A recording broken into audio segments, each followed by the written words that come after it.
पंच परमेष्टि भगवान की जय हो।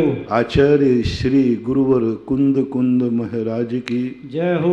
आचार्य श्री गुरुवर विद्या सागर महाराज की जय हो। परम उपकारी निर्यापक क्षमण मुनि पुंगा श्री सुधासागर जी महाराज की जय। आचार्य संघ की जय। सूर्य के निकलने से अंधेरे को क्या लाभ है? पुण्यात्माओं के दुनिया में आने से पापियों को क्या लाभ है? सुगंधित हो जाने से दुर्गंध को क्या लाभ है? पानी बरसने से अग्नि को क्या लाभ है? स्वच्छता से गंदगी को क्या लाभ है? मोक्ष में जाने वाले जीवों के द्वारा संसार में रहने वालों को क्या लाभ? स्वर्ग के रास्ते से नरक जाने वालों को क्या लाभ है? संसार के रास्तों पर चलने वालों के लिए मोक्ष मार्ग से क्या लाभ है? डाकुओं को साधुओं से क्या लाभ है? ये सारी चीजें अपन जब देखते हैं फिर भी सोच नहीं पा रहे, हम विचार नहीं कर पा रहे। सूर्य से उदय होते ही अंधेरे को कोई लाभ नहीं,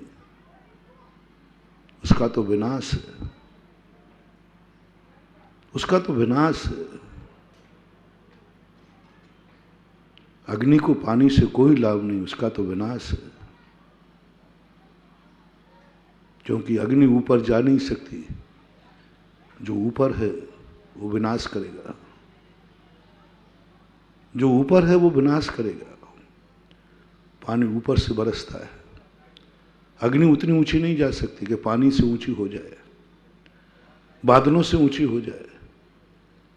ऊपर से जो भी होगा ऊपर, वो जब भी जिस पर गिरेगा उसको मिटना निश्चित है। कोई भी व्यक्ति हो, कोई भी शक्ति हो, चाहे शरीर से वजनदार हो, चाहे हुकूमत से बड़ा हो, चाहे पुण्य में बड़ा हो, चाहे साधुता में बड़ा हो, चाहे ज्ञान में बड़ा हो, चाहे वो भगवान हो, वह जब भी अपने से नीचे वालों को देखेगा वो कभी भला नहीं कर सकता, होता ही नहीं भला, होते ही नहीं भला। उसको तो नियम से, जिसलिए मैं बार बार कहा है मैंने, पुण्यहीन को जब भी पुण्यवान की कुछ जरूरत पड़ेगी वह कर्जदार बनेगा, और मांग के लेगा तो महान ब्याज लगेगा। गरीब शाहूकार के पास जाएगा, मिल तो जाएगा लेकिन कर्जदार हो जाएगा। गरीब जब भी साहूकार से कुछ शिक्षा करेगा, साहूकार ब्याज लिख देगा, कलम मार देगा, और एक बार साहूकार की कलम के नीचे आया हुआ व्यक्ति, तलवार के नीचे आया हुआ व्यक्ति बच सकता है, लेकिन साहूकार की कलम के नीचे आया हुआ व्यक्ति नहीं बच सकता। क्यों? वो बड़ा आदमी। इसलिए पुण्यहीन को, जब मैंने बार बार इसलिए कहा, पुण्यहीन कभी भी अपने पुण्यवानों की तरफ से कोई अपेक्षा ना करे, क्योंकि जब जब तुम अपेक्षा करोगे वो कर्जा देगा। बड़े आदमी मांगने पर कर्ज देते हैं,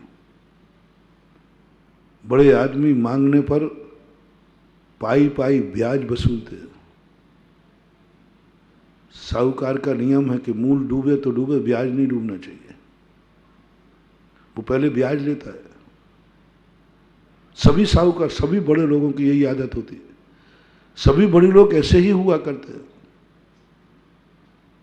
ये जब भी तुम्हें कुछ जरूरत पड़ेगी तुम मांगोगे, वो दे देंगे, देने में कोई शूक नहीं करते। बड़े आदमी के दरवाजे कोई खाली हाथ आ ही नहीं सकता, लौट नहीं सकता, लेकिन वो जब बही खाते में लिखता है फिर तुम्हारी 7 पीढ़ियां भी नहीं निपटा पाओगे। अब बड़ा आदमी बिना मांगे जब देता है वो दान कहलाता है, वो फलता है। इसलिए महावीर ने अपने अमीर भक्तों को कहा, नहीं, गरीबों को नहीं भेजा। वो गरीबों को भेज देते, जाओ हमारी अमीर बस्ती में जाओ, हमारे भक्त बहुत अमीर हैं, उनके पास जाओ, वो तुम्हें कुछ सब कुछ दे देंगे। वो जानते थे अपने भक्तों की आदत कि हमारे भक्त बहुत अमीर हैं, साहूकार हैं, इन गरीबों की कलम मार देंगे, एक गरीब बर्बाद हो जाएंगे। जिनके आज खाने को नहीं है वो भी आज क्या दे पाएगा। और उन महावीर को मालूम था कि हमारे जितने बड़े आदमी हैं, हमारे सब बड़े भक्त हैं, ये सब गरीबों को जाएंगे तो सही और इनको मिलेगा, लेकिन एक कर्जदार हो जाएंगे। देखो कितनी बड़ी सोच है महावीर की, कितनी बड़ी सोच थी उस नीची सोच थी उस मार्क्स की कि हे गरीबों, जाओ तुम अमीरों को लूट लो, अमीरों को लूट लो, जितना लूट सको लूटो। सारे गरीब पिट गए, लूट नहीं पाए, अमीरों से दुश्मनी मोल ले ली।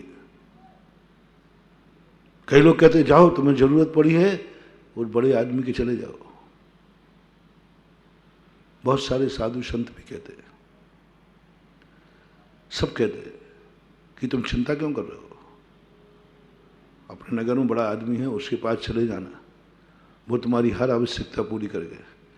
महावीर ने कहा, नहीं, मैं गरीब को अमीर के दरवाजे नहीं भेजूंगा, मैं पुण्यहीन को पुण्यवान के दरवाजे नहीं भेजूंगा।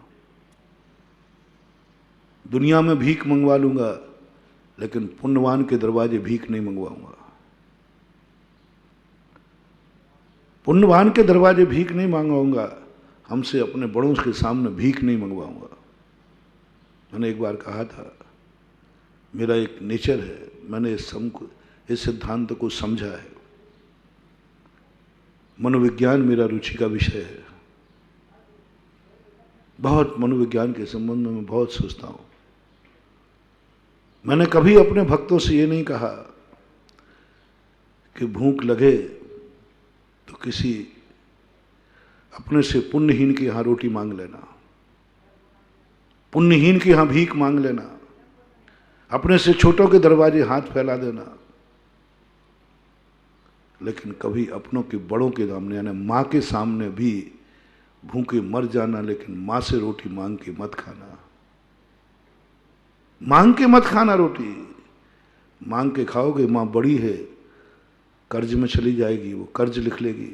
तुम्हें पता नहीं है ये कर्ज लिखते हैं, मुझे पता है, अभी पता नहीं चलेगा। ये कर्ज लिखते, कोई ना कोई बहाने से तुमसे कर्जा वसूल कर लेंगे,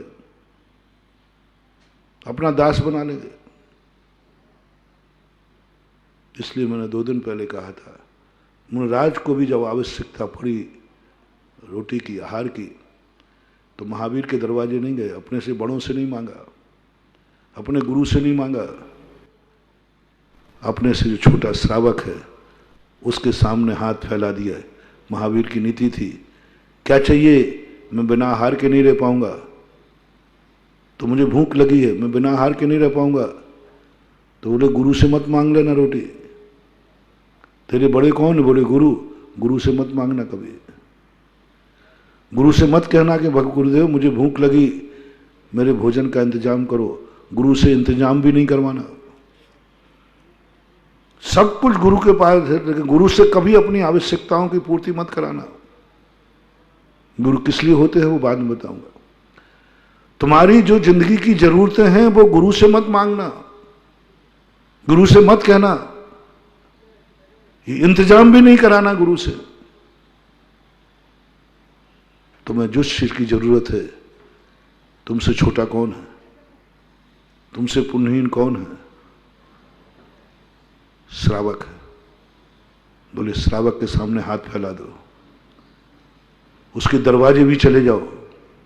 ओहो गजब, हमें कहाँ जाना, मैं तो इतने बड़े गुरु का चेला हूं, मुझे अपनी भूख लगने पर, मुझे अपची कमंडल लेने पर, मुझे कोई भी आवश्यकता पड़ने पर मुझे गुरु के पास जाना चाहिए। गुरु इंतजाम करेंगे, वो मेरे गुरु हैं, बड़े हैं, गार्जियन हैं, वो करेंगे इंतजाम, मैंने अपनी बात रख दी। नहीं, महावीर कहते गलती मत कर लेना। बड़ों से यदि तूने हार लिया, कर्जदार हो जाएगा, ऋणी हो जाएगा, जिंदगी में बर्बाद हो जाएगा। बड़ों से ये वस्तु नहीं चाहिए, कुछ नहीं चाहिए बड़ों से। श्रावक के सामने इतनी बड़ी शक्ति त्रिलोक पूज्य के लिए कोई सम्मान देखा? बताओ भैया, मुझे कोई वस्तु की जरूरत पड़े तो एक तो मैं श्रावक के सामने हाथ फैलाऊं और एक गुरु के सामने हाथ फैलाऊं, इज्जत किसमें ज्यादा है? गुरु के सामने बैठा काय की सर इज्जत है, बड़े हैं वो तो गुरु, उनके सामने तो हाथ तो क्या अपन तो नाक रगड़ देंगे, दंडवत हो जाएंगे। उनके सामने क्या, वो तो गुरु हैं, उनके सामने, बड़ों के सामने कितने झुक जाओ, कितने रो लो, कितने कुछ करो, कोई इज्जत खराब नहीं होती, कोई इज्जत खराब नहीं होती और न मानहानि होती है। बड़ों के सामने झुकने में क्या बात है, वो तो बड़े हैं, पूज्य है, अपन तो उनके चरणों की धूल वैसे ही है। लेकिन महावीर कहते हैं कि इस कार्य के लिए नहीं, बड़ों को झुकना है, नमस्कार करना है, फायदा ही फायदा है, लेकिन किसी कार्य के लिए मत झुकना, कोई तुम्हारी जरूरतों के लिए मत झुकना। उस दरवाजे दर्शन करने जाना, पूजा करने जाना, नमोस्तु करने जाना, उनके जयकार बोलने जाना, उनका गुणानुवाद करने जाना, उनके चरणों में कुछ देने जाना, लेने मत जाना, लेने मत जाना, तुम्हारे गुरु के पास देने जाना है। फिर मैं क्या करूं? इस श्रावक के दरवाजे जाऊं मैं? चला जा। महावीर भगवान, मैं मुनि हूं और इस श्रावक है, इसके दरवाजे मैं जाऊं, इज्जत खराब नहीं हो जाएगी? बोले नहीं होगी। गुरु नहीं होगी, जा तो सही तू। मैं कैसे जाऊं, इज्जत खराब होगी, मैं मुनि हूं, श्रावक है और उसके सामने हाथ फैलाऊं। महावीर कहते जा तो सही, डिमोशन नहीं होगा, प्रमोशन होगा। बोले कैसे? गुरु के पास जाएगा तो शिष्य बनेगा और श्रावक के पास जाएगा तो गुरु बनेगा। देख लीजिए बात, गुरु कौन बनाएगा तुम्हें? गुरु तो शिष्य बनाएंगे, गुरु तो शिष्य बनाएंगे। हाँ बेटा, खुश हो जाएंगे तो और अच्छा शिष्य बना देंगे। हाँ तू पक्का शिष्य, मैं निकटवर्ती अंत्यवासी है, प्रिय शिष्य बना लेंगे। लेकिन श्रावक के पास जाओगे, वो तुम्हें देगा भी और गुरु बना लेगा। छोटा गुरु बनाता है, बड़ा शिष्य बनाता है। क्या संधि है, कैसी नीति है? हमेशा ध्यान रखना, बड़ा शिष्य बनाता है और छोटा गुरु बनाता है। भगवान भक्त बनाते हैं और तुम्हारा भक्त में मुनि में भी भगवान बनाता है। चलते फिरते सिद्ध कह दिया। किसने कह दिया? मैंने तो नहीं सुना कि कभी गुरु ने कहा ए बेटा मैंने तुझे मुनि पद दे दिया, मेरा शिष्य सिद्ध है, सिद्ध। मैंने तो कभी नहीं सुना किसी, पूरे 7 पढ़ लिए, आज तक किसी गुरु महाराज ने अपने चेले को सिद्ध नहीं कहा, चलते फिरते तीर्थ नहीं कहा, चलते फिरते मूर्ति नहीं कहा। यही कहते हाँ मेरा चेला है, बहुत अच्छा चेला है, प्रिय चेला है, बहुत गुणवान है, बहुत अच्छा है, प्रशंसा है। लेकिन माना शिष्य, पूछा उनसे कौन है, कौन है जिसकी आप प्रशंसा कर रहे? आपनु ही शिष्य है। शब्द क्या निकले उनसे? हमारे ही शिष्य है। भगवान से पूछा, भगवान ये कौन है? अरे बहुत अच्छा है, बहुत बढ़िया। कौन है भगवान? आपनु ही भक्त है। और एक श्रावक, एक गृहस्थ, एक छोटा, एक पुण्यहीन जब पूछा, प्रशंसा कर रहा था वो, मेरे महाराज ऐसे, मेरे तो ये कौन है, कौन है? अरे ये तो मुनि भेष में मेरे भगवान है। अब लो, एक छोटे के ने भगवान मान लिया, छोटे को हार ले, उसके दरवाजे पहुंचे, तेरा मान नहीं होगा, तेरा सम्मान होगा। एक बार आओ गुरु मेरे आंगना, घनीरे करूं मनोहार। अब देखो, एक साधु जब तुम्हारे दरवाजे जाता है, श्रावक उसका अपमान करता है कि सम्मान करता है? भगवान कहता भगवान पधारे हैं। तू कह रहा है कि मैं छोटों के सामने हाथ कैसे फैलाऊं? तो जाके तो देख छोटों के सामने, वो भगवान बना देंगे तुझे, गुरु बना देंगे तुझे, तुझे पता नहीं कितनी रोटी भी देंगे और पूजा भी करेंगे, तेरा सम्मान भी करेंगे। ये नीति को जब मैंने मनोवैज्ञानिक ढंग से चिंतन किया, तब से मैं आप लोगों से कहने लगा हूं कि कोई जरूरत पड़ने पर पुण्यवान के पास मत जाना, क्योंकि वो तुम्हें कुछ नहीं देने वाला, ऋणी बनाएगा, कर्जदार बनाएगा, और तुम उनके एहसान में दबोगे। मेरे ऊपर इनके बहुत एहसान हैं, मेरे ऊपर गुरु के बहुत एहसान हैं। आवश्यकताओं की पूर्ति तुम्हारा वो नहीं करेगा। इसलिए महावीर ने नहीं कहा कि गरीब लोग जाओ अमीर के दरवाजे। वो जानते थे हमारे अमीर के लोग इनको घृणा दृष्टि से देखेंगे, अब सगुन मानेंगे, आ गए भिखमंगे, आ गए, क्योंकि ये सब बेचारे पुण्यहीन हैं, सब बेचारे गरीब हैं, एक कर्म फूटे हैं, इनकी जिंदगी में 2 रोटियां भी नहीं है, तभी तो गरीब हैं। इन्होंने जन्म तो लिया है, लेकिन तन पे कपड़े लायक भी पुण्य नहीं है। जन्म तो लिया है, लेकिन रहने लायक झोपड़ी का भी पुण्य नहीं है। जन्म तो लिया है, 2 टाइम की रोटी भी नहीं है। जन्म तो लिया है, इनके पास कुछ नहीं है, पुण्यहीन है। और जब जब पुण्यहीन पुण्यवान के पास जाएगा, वो पसंद नहीं करेगा, घृणा करेगा, थुतकारेगा, उपेक्षा करेगा, देगा ही नहीं, और देगा तो बहुत बुरी तरह देखा, बुरी वस्तु देगा, उतरा हुआ कपड़ा दे देगा, फटा हुआ। एक गरीब तुम्हारे दरवाजे आए, कौन सा कपड़ा दोगे उसको? दया आ भी जाए, आ भी जाए दया थोड़ी, पहली बात तो आएगी नहीं, चल चल भगे आते हैं, चले आते हैं, बदमाश होते हैं सब 2-4 और तो आएंगे। परीक्षा भी करने का भाव नहीं आएगा, थोड़ा देख लेंगे बदमाश भिखारी है कि सही है, कुछ नहीं, भाव नहीं आएगा। फटा हुआ कपड़ा दे दोगे, ले जा ले जा, वो फेंक के दोगे। रोटी दोगे तो कौन सी दोगे? बासी रोटी, अच्छी चीज नहीं दोगे। महावीर की सोच गजब का सोच है। महावीर इतने गजब के थे, इतने गजब के थे। उन्होंने कहा नहीं, मैं उसके पुण्यहीन का अपमान नहीं होने दूंगा, वो भी मेरे भक्त के दरवाजे अपमान हो, मेरा भक्त अपमान करे, मैं ये नहीं होने दूंगा।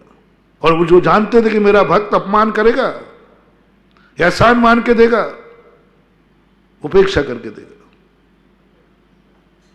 इसलिए महावीर ने सिद्धांत बनाया,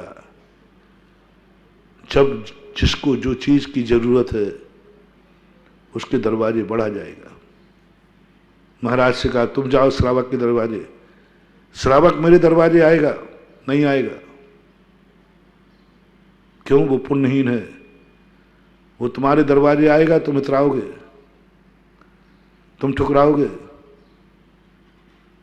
वो लाइन में लगे खड़ा कर दोगे। तुम पुण्यवान हो, तुम बड़े हो, तुम साधु हो, परमेष्ठी हो, जगत पूज्य हो, तुम शिखर पे बैठे हुए हो, उसको मच्छर गिनोगे। महावीर ने कहा नहीं, हे श्रमण, तुम्हें क्या चाहिए? बोले मुझे चाहिए आहार। ठीक है, श्रावक के दरवाजे जाओ।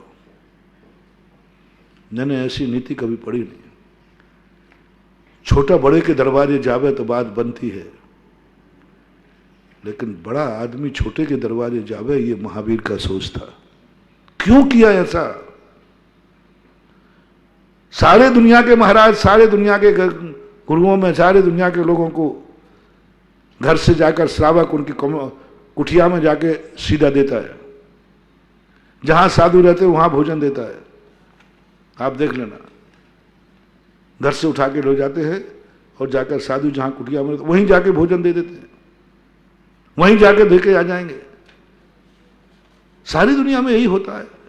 छोटा है, भक्त है, वो अपने गुरु को कुटिया में भोजन देने जाएगा, लेकिन अनोखे दुनिया में भगवान महावीर हुए जिन्होंने कहा नहीं, श्रावक तुम्हारे दरवाजे नहीं आएगा, वो भी मेरा बेटा है, पुण्यहीन है तो क्या हुआ,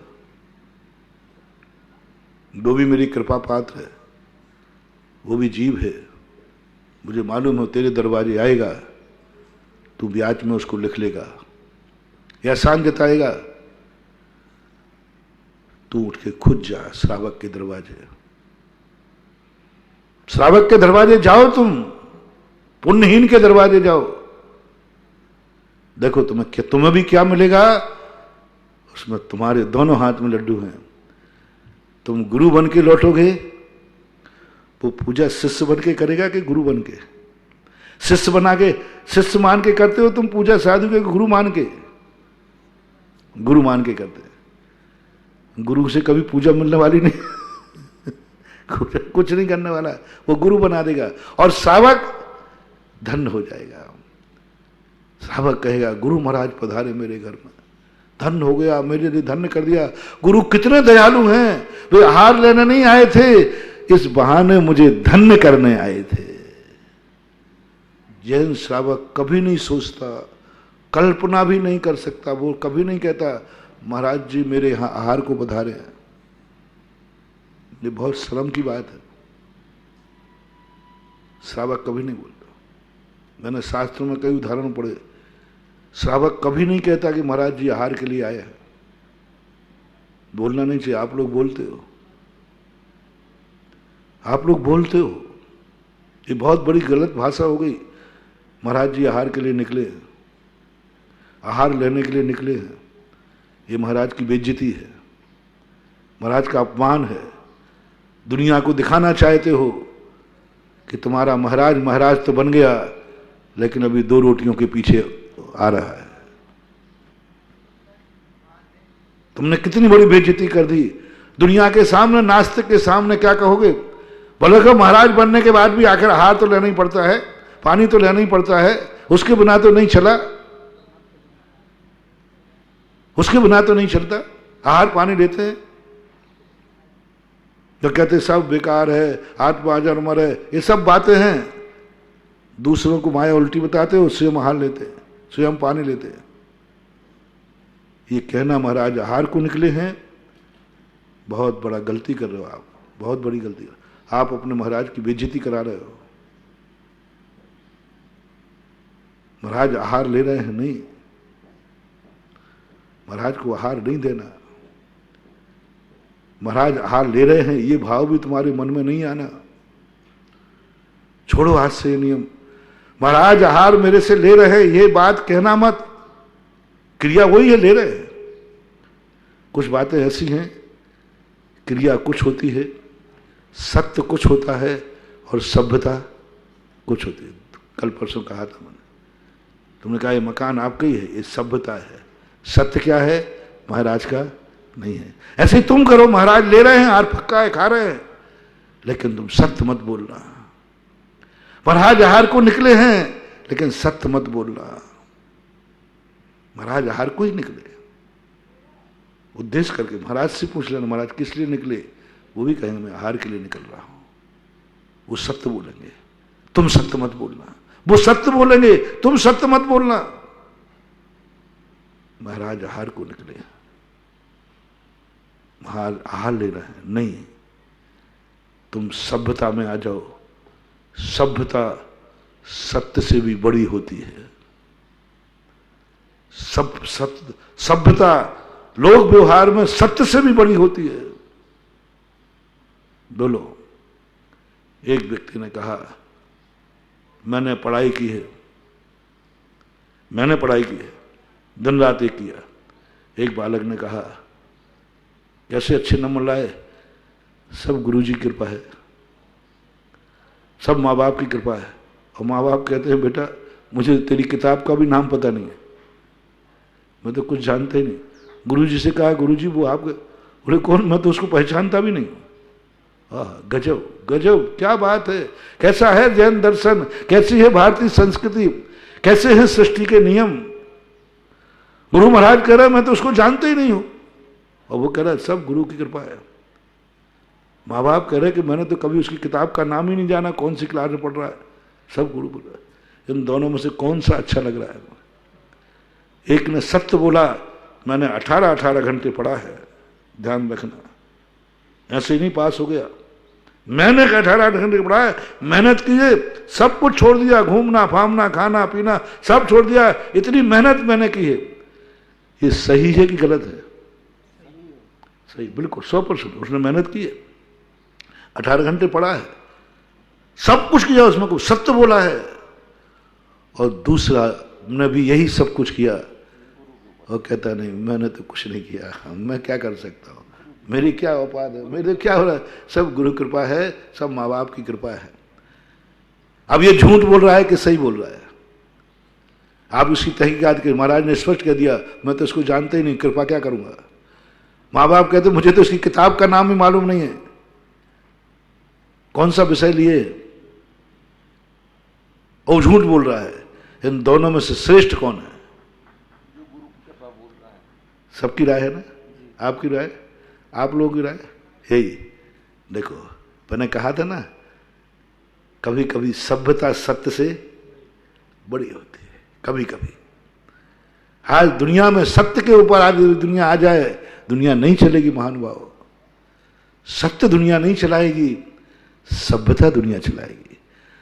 सत्य से मोक्ष मार्ग बनता है, सत्य से मोक्ष संभलता है, और सभ्यता से संसार संभलता है। संसार में जीना है, सभ्यता का सहारा लेना पड़ेगा। संसार से ऊपर उठना है, सत्य का सहारा लेना पड़ेगा। संसार से ऊपर उठना है तो सत्य का सहारा लो, लेकिन जब तक संसार से ऊपर नहीं उठे तब तक सत्य का सहारा नहीं लेना, सभ्यता का सहारा लेना, नैतिकता का सहारा लेना, व्यवहारिकता का सहारा लेना। व्यवहारिकता और व्यवहार मत छोड़ देना। संसार में रहने वाले इतने निश्चय में मत चले जाना कि बेटे को भी तुम बाप समझ लो। सभ्य शुद्धाऊ शुद्ध नया, शुद्ध निश्चय न वाले एक दिन जिंदगी जी के दिखाएं। सब भगवान आत्मा है, देखना सभ्यता सत्य है, सत्य है, सब भगवत स्वरूप है, सब भगवान आत्मा है, सब चैतन्य स्वरूप भगवान आत्मा है, टंकोत्की ने ज्ञायक पुण्य स्वरूपी है, पक्का ये सत्य है। अब तुम जी के दिखाना, जी के दिन का एक दिन घर गए, बेटा सामने आया, उसने पैर पड़े तुम्हारे, तुमने कैसे पड़वा लिए? भगवान से पैर पड़वाए जाते क्या? वो भगवान है कि नहीं? निश्चय नय में है, उसे पैर कैसे? और तुमने इतनी औकात तुम्हारी भगवान को बेटा कहने की हिम्मत। भगवान है वो भगवान, बेटा अर्घ उतारो भगवान की, आरती उतारो भगवान की, पूजा करो भगवान की। अरे कुछ नहीं कर सकते हो तो कम से कम बेटा तो मत कहो निश्चय नय में। बेटा किस नय में है? सभ्यता, सत्य नहीं है, व्यवहार सत्य। निश्चय नय में कोई बाप नहीं, कोई बेटा नहीं। चलो और अंगे जाओ। पुरुष ही भगवान आत्मा है निश्चय नय में कि स्त्रियां भी हैं? क्यों भाई? निश्चय में सामने बीबी खड़ी है, भगवान आत्मा मानना रे, ए निश्चय वालो, साक्षात भगवान भगवती खड़ी है, भगवान आत्मा खड़ी है। तुमने भूल करके यदि पत्नी का भाव किया तो बेटा सीधा 7वां नहीं 8वां नरक और बनाना पड़ेगा। भगवान को स्त्री के रूप में देखना, भगवान को पत्नी के रूप में देखना, इससे बड़ा अपराध क्या होगा? निश्चय नहीं से भगवान आत्मा है, आगम है। सभ्य शुद्धाऊ शुद्धया भिन्नया संसारी, सबके सब सभ्य शुद्धाऊ शुद्ध नया। मग्गण गुण ठाणे 14 से हवंती तय अशुद्ध नया, भिन्न या संसारी सभ्य शुद्धाऊ, सब है, पक्का है, झूठ नहीं बोल रहे आप, बिल्कुल पक्का सत्य है। लेकिन एक दिन जी के दिखाओ। और भी घर में जितने संबंध हैं, एक दिन सबको भगवान मान करके जीना। एक दिन, एक दिन, एक दिन अकेला मात, एक दिन सब लोग अपने निश्चय न से सबको भगवान मान के व्यवहार करेंगे। मैं तो नहीं मानूंगा, मैं तो कभी नहीं, मैं तो सभ्यता के बल पे जीऊंगा, क्योंकि मुझे मालूम है मोक्ष मिलना नहीं, बना के चलना है संसार में ना सभ्यता। क्योंकि मैं तुम्हें भगवान मान लूंगा तो मुझे मुंह को मरना पड़ेगा, क्योंकि भगवान के हाथ से हार ले नहीं सकता, मेरी तो आफत हो जाएगी। और एक दिन को तुम्हें भगवान बना दिया तो हमारे महासागर जी और नाराज हो जाएंगे, बोलो महाराज ये उपद्रव क्या कर दिया आपने। और मैं भी घबरा जाऊंगा, क्योंकि इनका एक दिन में दिक्कत होगी, हमें 2 दिन बाद हो जाएगी। दिक्कत तो होना ही है। नहीं, सत्य के ऊपर सभ्यता को लाओ जब तक अपन दुनिया में है। सभ्यता कहेगी बेटा है, सभ्यता कहेगी, व्यवहार कहेगा पत्नी है, व्यवहार कहेगा ये श्रावक है, ये माँ है, ये है। सब सारा संसार जो अपना चल रहा है व्यवहार में चल रहा है। निश्चय में तो आहार लेने ही नहीं जाना पड़ेगा, आहार लेना भी व्यवहार है। कुछ नहीं, निश्चय तो एक अपने आप में नहीं चलेगा मानव। इसलिए संसार में रहना है तो सभ्यता का ध्यान रखना। और सभ्यता क्या होती है? सत्य से मत जोड़ना उसे, लेकिन सत्य से ऊपर होती है, सत्य से ऊपर होती है, जो जिंदगी को चलाती है। सत्य जिंदगी को रोकता है, सभ्यता जिंदगी को चलाती है। जो सत्य में डूब जाते वे रुक जाते हैं, टंकोत के रुक जाते हैं, वे निष्कर्मा हो जाते हैं, कृतकृत हो जाते हैं, वे रुक जाते हैं, सिद्धालय में जाके रुक गए। सत्य रोकता है, तुम रुक जाओ, तुम रुक जाओ, एक टंकोत क्यों हो जाओ, एक टंकोत क्यों हो जाओ, स्तब्ध हो जाओ, तुम मात गायक स्वभावी हो जाओ। मात तुम ऐसे टंकोत क्यों शब्द दिया पूज्यवर अमृतचंद सूरी महाराज ने। सत्य टंकोत क्यों होता है? टंकोत क्यों का अर्थ क्या होता है? टांकी से उकड़ी गई लाइन जो अब टेढ़ी भेड़ी हिल नहीं सकती, मिट नहीं सकती। टंकोत क्यों एक शब्द दिया, हाँ पत्थर की लकीर। अमृतचंद सूरी की देन है, कुंद कुंद भगवान ने इस शब्द का प्रयोग नहीं किया। टंकोत क्यों शब्द अमृतचंद सूरी महाराज ने दिया, बड़ा गजब का शब्द दिया। सत्यवान, निश्चयवान, स्वरूपवान, यथाख्याचारितवान टंकोत क्यों होता है? रुक जाओ, बस कुछ नहीं करना। अब बोलो, अभी अपन लोग को जिंदगी रोकना है या जिंदगी चलाना है? फैसला करें। इस पंचम काल में खास तौर से जिंदगी रुके बिना दिन निकल जाएगा। रुकने का अर्थ मन से सोचना नहीं, आंखों से देखना नहीं, कानों से सुनना नहीं, मुख से बोलना नहीं, हाथ पैरों की हरकत करना नहीं, कुछ नहीं करना। टंकोत किरण एक मात्र, मन से भी कुछ नहीं, ज्ञान भी कुछ, टंकोत किरण मात्र एक ज्ञान। चलेगा? मेरा तो नहीं चलेगा। और जो मेरा नहीं चलेगा तो तुम भली बोलो या नहीं बोलो, तुम्हारा भी नहीं चलेगा। नहीं चलेगा, हम नहीं रह सकते। जिंदगी अभी हमें चलाना है, जिंदगी को रोकना नहीं है। क्योंकि जहां हम हैं यदि यहीं जिंदगी रुक जाएगी तो क्या होगा बोलो? यदि अपने भावना भाएं, हे भगवान मैं जहां हूं वहीं रुकता हूं। कहां रुक रहे हो? मंजिल में पहुंचने के बाद रुकना है। यदि रास्ते में रुकने की भावना भाली तो लुटोगे, पिटोगे, मरोगे। रास्ते में रुकना नहीं है, रास्ते में चलना है। मंजिल में चलना नहीं है, मंजिल में रुकना है। फैसला करो, क्या अपन सबको मंजिल मिल चुकी है? तो रुकने की कल्पना क्यों कर रहे हो? क्यों उस सत्य को पकड़ रहे हो जो तुम्हें रोकेगा? क्यों उस निश्चय को पकड़ रहे हो जो तुम्हें रोकेगा? और तुम्हारी भावना यदि पूरी हो गई तो यहीं रुक जाओगे, अनंत काल में संसार में रुके रहो। क्योंकि तुमने भावना भाई मैं टंकोत क्यों होना चाहता हूं, मैं टंकोत क्यों, मैं तो यहां नहीं रुकना चाहता भाई, मैं तो अभी चलना चाहता हूं। मेरी जिंदगी अभी रुकना नहीं चाहिए, मेरी जिंदगी अभी चलना चाहिए। जब तक संसार का अंतिम कदम भी है तब तक मैं चलना मांगूंगा। मुझे जिंदगी चलाना है, जिंदगी रोकना नहीं, क्योंकि मुझे ज्ञान है कि ये रास्ता है। रास्ते में गाड़ी रुक जाए तो क्या होगा? वन में, जंगल में गाड़ी रुक गई, खुशी मनाओ ना, ब्रेक लगाओ ना।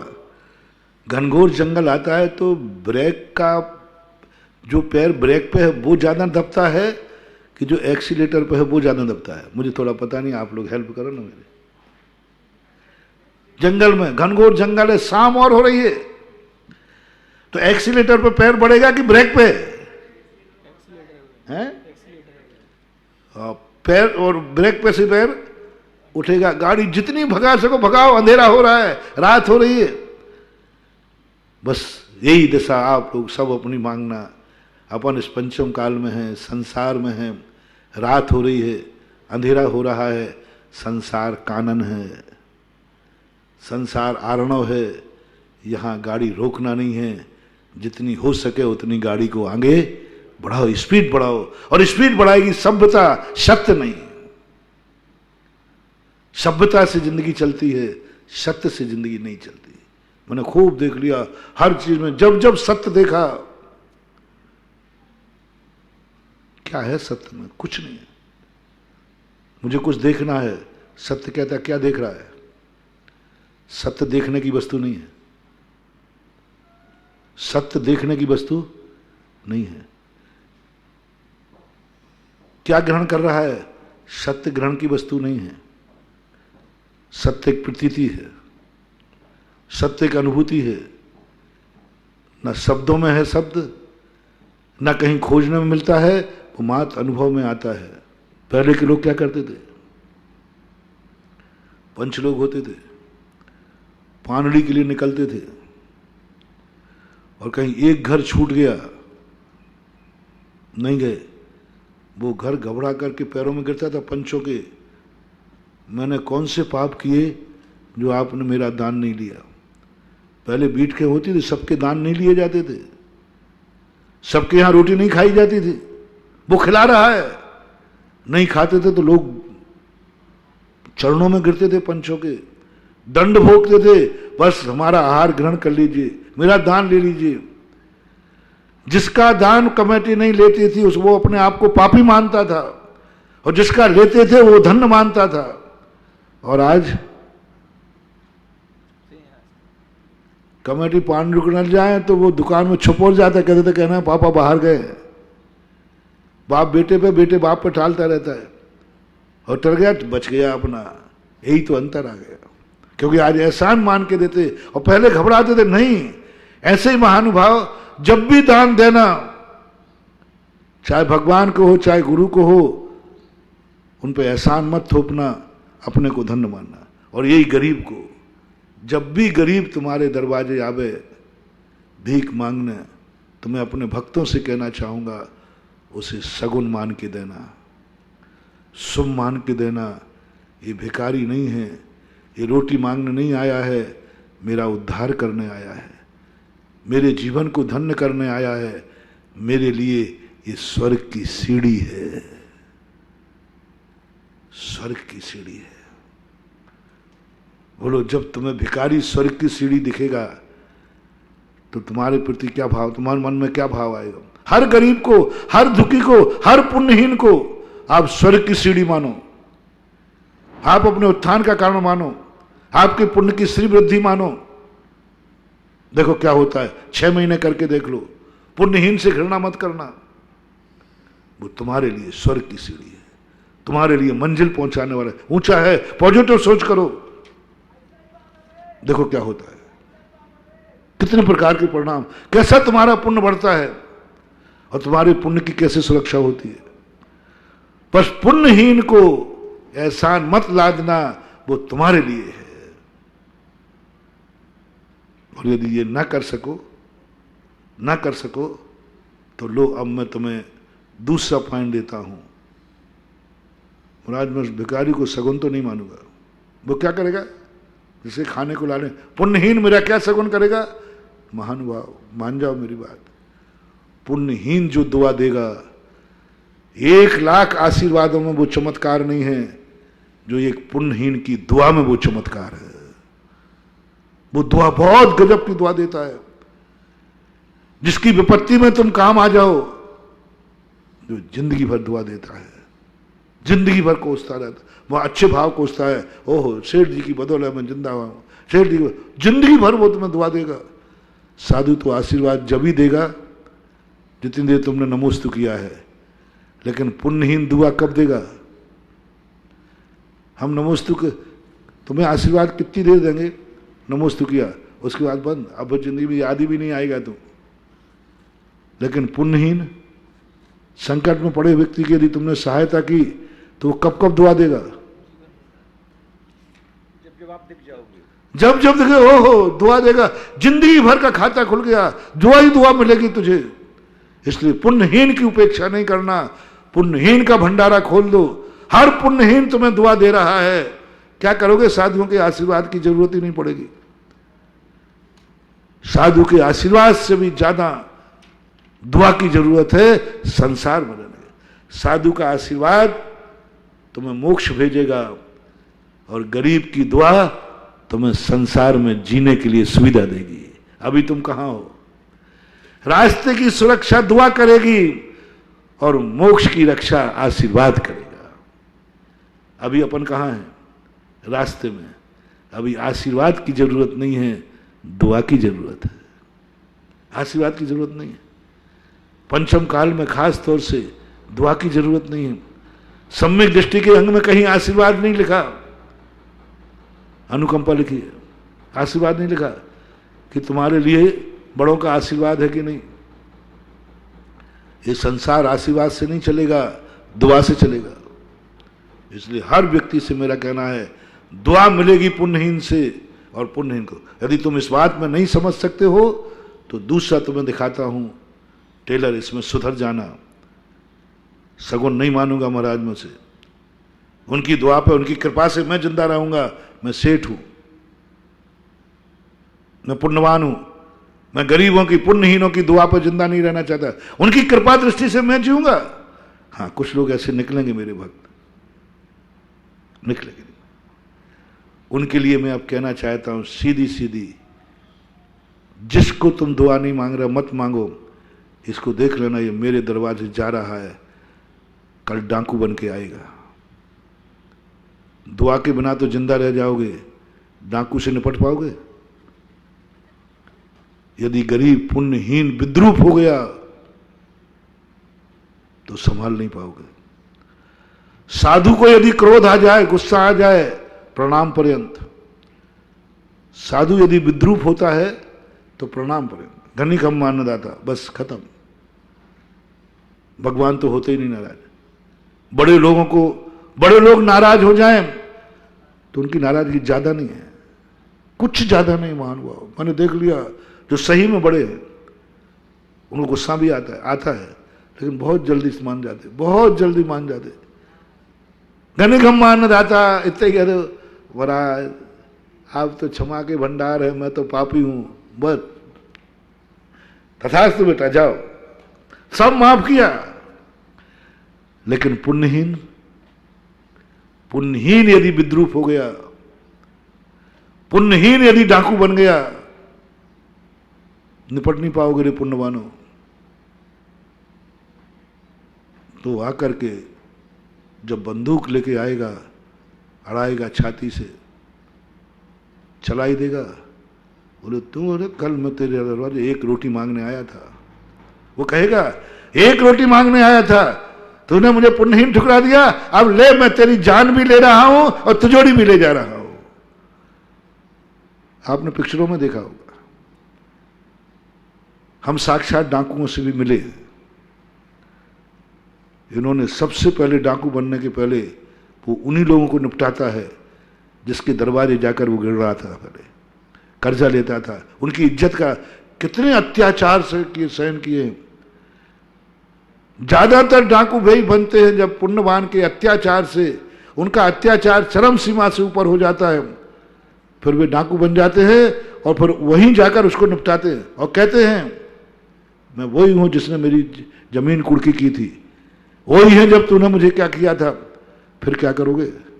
होगा ये, होगा होगा होगा। यदि तुमने उसको सगुन नहीं माना तो कल वो डाकू बन करके तुम्हें आएगा, फिर तुम गिड़गिड़ाओगे, फिर तुम्हें हे डाकू भैया। अब कुछ डाकू भैया नहीं, अब डाकू में क्या हो रहे, वो एक मारेगा, एक लात मारेगा, फिर डाकू बन गए। अब तो पुण्यहीन डाकू बन गए। अब वो किसी को सुनने वाला नहीं, गिड़गिड़ाते रहना, वो तो मार देते। बलवान हो गया, बंदूक का बलवान हो गया। मेरा कहना है पुण्यवानों से, इन पुण्यहीनों को डाकू मत बनने दो, पुण्यहीनों को विद्रूप मत बनने दो। ये छोटी बुद्धि वाले हैं, ये छोटे सोच वाले हैं, ये नहीं डरेंगे जेल से, फिर ये नहीं डरेंगे पुलिस से। ये अभी डर रहे हैं, अभी तुमसे भी डर रहे हैं, अभी तुम्हारे दरवाजे खड़े हैं। डाकू बनने के बाद फिर पुलिस से नहीं डरते, गोलियों से नहीं डरते, कानून से नहीं डरते, सजा से नहीं डरते, फांसी से नहीं डरते। उनको यह भी डर लगता है पकड़ा जाऊंगा तो मैंने इतनों को मार दिया, फांसी वगैरह लगेगी, फांसी लग जाएगी। डाकू मत बनने दो हे पुण्यवानों, डाकू मत बनने दो पुण्यहीन को, अपने से गरीब को विद्रूप मत बनने दो। थोड़ा झुक जाओ, उसके आंसू पहुंच दो, नहीं तो ये आंसू अंगारे बन जाएंगे, ये आंसू अंगारे बन जाएंगे। अमीर पुण्यवान के तो आंसू आते ही नहीं है, पुण्यहीन के आंसू बहने के पहले पहुंच दो, अन्यथा ये आंसू अंगारे बन जाएंगे, फिर जला के भस्म कर देंगे। इसलिए मैंने कहा था पुण्यहीन व्यक्ति खोजो कौन है, प्रतिदिन खोजो कौन है। जो निरोग हैं उनसे मेरा कहना है 24 घंटे में एक रोगी को खोजना, एक रोगी को खोजना। जो निरोग है, जो अमीर हैं, एक गरीब को खोजना, जो एक गरीब को जरूर खोजना, उसको संतुष्ट करना। जो बलवान है, एक अपाहिज को जरूर रास्ता लगाना। जो नेत्रवान है, एक अंधे को जरूर सहायता करना। नेत्रवान को एक अंधे का सहारा चाहिए, एक अंधा ढूंढो। कोई नगर में अंधा तो नहीं है, नेत्रवानों को ढूंढना है। कान वाले को बहरे की सहायता करना है।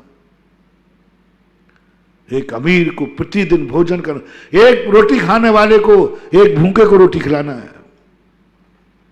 भूखे को रोटी खिला के खाओ, नियम कर लो, भूखे को रोटी खिलाएंगे। बताते हैं कि रतनलाल जी बाबा जी थे किशनगढ़ में, आर के बार। वो मंदिर से जाने के बाद उनका एक तमन्ना थी कि किशनगढ़ में कोई भीख ना मांगे, किशनगढ़ के अंदर कोई भीख ना मांगे। और मैंने किशनगढ़ में भिखारी देखे भी नहीं। बदमाश भिखारी की बात अलग है। मंदिर से जाकर उनको एक भोजनालय खोला था, सब भिखारियों से कहा दोनों टाइम का भोजन पूरे परिवार सहित, और 2 जोड़ी कपड़े साल भर के, और आवश्यकताएं पड़ी भीख मांगने मत जाना रोटी के।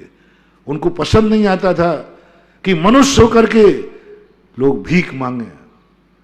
उन्होंने दानशाला खोल रखी थी और वो खुद जाते थे वहां पर, मंदिर से जाकर वहां जाते थे और फिर बाद में आके भोजन कर देते। ऐसे हर व्यक्ति को अपनाना है। समय आपका इसे बोले तो सब लोगों के लिए एक बहुत बड़ी चूक में, हर रोटी खाने के पहले लोग बताते हैं कई नाम से, एक गाय की रोटी, पक्षियों की रोटी, भिखारी पहली रोटी उसको दे दो, तुम बाद में खाओ, पहले पुण्यहीन को खिलाओ, क्योंकि पुण्यहीन तुम खाओगे और वो देखेगा बद्दुआ दे रहा है, बद्दुआ दे रहा है। तुम रोटी खाते हो, सामने कुत्ता बैठा है, आप कुत्ते का मुंह देखना, वो जीभ कितने बार निकाल के अपने ओंठ चाटता है। तुम रोटी नहीं खा रहे हो, बद्दुआ खा रहे हो। रोटी नहीं खा रहे, बद्दुआ खा रहे, आप देखना, तुम रोटी खाना, कुत्ते के एक्शन देखना पूरे उसके, वो बद्दुआ दे रहा है। तुम उसको संतुष्ट करो, उसको सामने मत आने दो। हम साधुओं से भी कहा गया, तुम रोटी खा रहे हो, आहार ले रहे हो, और कोई बालक देख रहा है, अभी वो भूखा है, उसका भी मुंह में पानी आ रहा है, महाराज जी खा रहा है, मम्मी मुझे तो देती नहीं, महाराज जी को माल माल निकाल के देते हो, मेरे पास मेरे से कहते कुछ नहीं है, बच्चा है, गलत नहीं कर सकते, उसकी बद्दुआ आएगी, वो बुरा भाव सोचेगा, हे महाराज आ गए तो मुझे भोजन नहीं मिल रहा है, मम्मी आहार दे रही है, वो बुरे भाव करेगा, बहुत बुरे भाव करेगा, उसका हित होगा और साधु को वो आहार पचेगा नहीं। इसलिए साधु से कहा, आहार लेने के पहले देखना बच्चे भोजन करके घर से बाहर आ गए कि नहीं, घर से बाहर आ गए, भोजन उनकी कुठिया भर गई कि नहीं। इसलिए आप लोगों से मेरा कहना है कि बच्चों को खिला पिला करके फिर महाराज को खिलाया करो। हाँ, नहीं तो फिर वो बाद में गड़बड़ करेगा, वो एक तो मम्मी को बीच में से ले जाएगा, हाँ, या फिर वो महाराज को कहे यूं देखेगा, उसका नाम कामोद है उसको खिला दो। अब वो धीरे धीरे बड़ा हो रहा है, बड़े होने के बाद फिर खतरा नहीं है, लेकिन छोटे का खतरा है। ऐसे ये नीति अपन सबको, आप सबको इस चीज में अपनाना है, चाहे वो महाराज हो, चाहे तुम गृहस्थ हो। जीवन की उस डोर तक अपन को पहुंचना है कि हर, जो मैंने प्रारंभ में कहा था, सूर्य निकला है, अंधेरे को क्या लाभ है,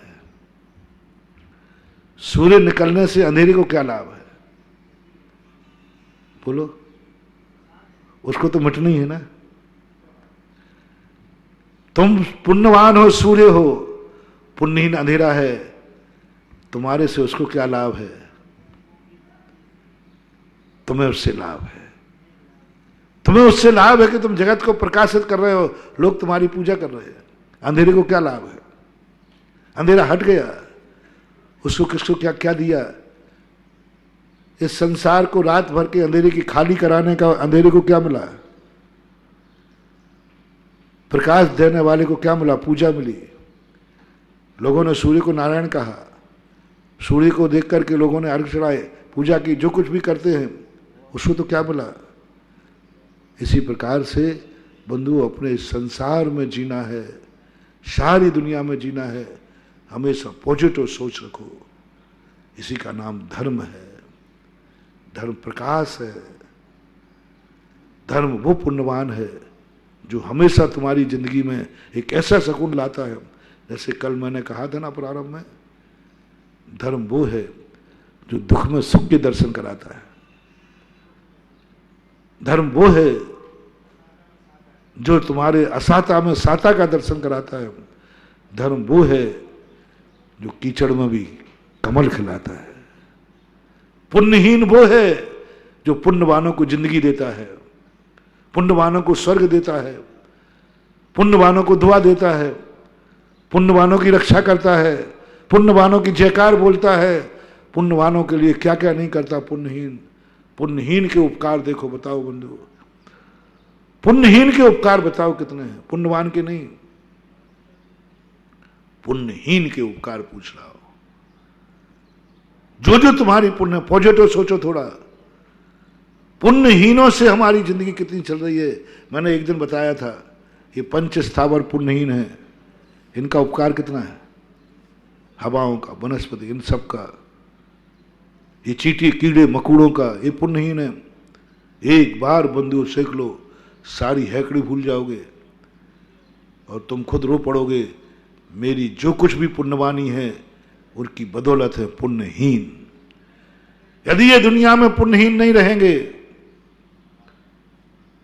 कल्पना करो, ये पंच स्थावर नहीं होंगे, स्थावर पाप है, वो पापी है, स्थावर पाप है, वो पापी है। लेकिन पुण्यवानों के लिए, यदि ये दुनिया में पाप और पापी नहीं रहेंगे तो स्थावर के बिना त्रिसों की क्या स्थिति बनेगी। त्रिस पुण्यवान है, जी नहीं सकोगे, जी नहीं सकोगे। ये जितने पुण्यहीन दुनिया में आए हैं, ये सब पुण्यवानों का सुरक्षा कवच है, पुण्यवानों की जिंदगी है, पुण्यवानों के प्राण हैं, पुण्यवानों की इज्जत है। जो मैंने कहा, पुण्यहीन तुम्हें क्या नहीं देता है, तुम्हें उच्चासन पर बैठालता है। सबसे बड़ा पुण्यहीन तुम्हें पुण्यवान मानता है। कौन मानेगा पुण्यवान? कौन माने? तुम पुण्यवान हो, कौन मानेगा पुण्यहीन? तुम आए हो, तुम्हें देख करके उच्चासन कौन देगा? पुण्यहीन के पुण्यवान? पुण्यहीन। तुम्हारी जयकार कौन बोलेगा? पुण्यहीन। तुम्हें सेठ साहब कौन कहेगा? पुण्यहीन। तुम्हें मालिक कौन कहेगा? पुण्यहीन। पहुंचो तो सोचो, आज तुम्हारी जो कुछ भी, मैंने तो पूरा चारों तरफ से सोच लिया, जो कुछ भी आज तुम्हारे पास है उसके नीचे जड़ पुण्यहीन है, उसकी नींव पुण्यहीन है। और तुमने नींव को उखाड़ दिया, नींव को लात मार दी, तो ध्यान रखना बहुत बड़ा नुकसान हो जाएगा। आकाश में ध्वजा लहराती है, नींव का पत्थर पुण्यहीन नीचे है, लेकिन यदि उस नींव के पत्थर को निकाल दिया जाए तो हैं? एक बार नींव के पत्थर ने कहा, हे आकाश में झूलने वाले ध्वजा, मेरी बदौलत तुम जिंदा हो, मेरी बदौलत तुम हवा खा रहे हो, मेरी बदौलत हवा खा रहे हो। तो जाए कीचड़ में पड़ने वाला, तेरी बदौलत हवा खा रहा हूं। और उस ध्वजा ने एक लात मारी नींव के पत्थर को, और नींव का पत्थर अलग हो गया। पूरा मंदिर, पूरा महल जमीन में आ गया। और ध्वजा कहाँ पड़ी थी? धूल में पड़ी थी। और वो धूल में पड़ करके उसी पत्थर के सामने पड़ा था। पत्थर ने कहा, भैया भैया, तुम तो बहुत ऊंचे लहरा रहे थे, चूल पर लटकर हवा खा रहे थे, अब यहां कहां? तो ध्वजा कहता है, हे सरकार, मुझे मालूम नहीं था, मैं अंधा हो गया था, मेरी हवा तुम्हारी बदौलत थी, तुमको मैंने लात मार दी, मैं भी लातों में आ गया। उदाहरण काफी है, इतना ही। पुण्यवान ध्वजाएं हैं, पुण्यहीन नींव का पत्थर है। हर ध्वजा वाले पुण्यवान को, पुण्यहीन को नींव का पत्थर मानना है कि उसी की बदौलत हम आकाश की ऊंचाइयां छुए हैं। महावीर भगवान की जय।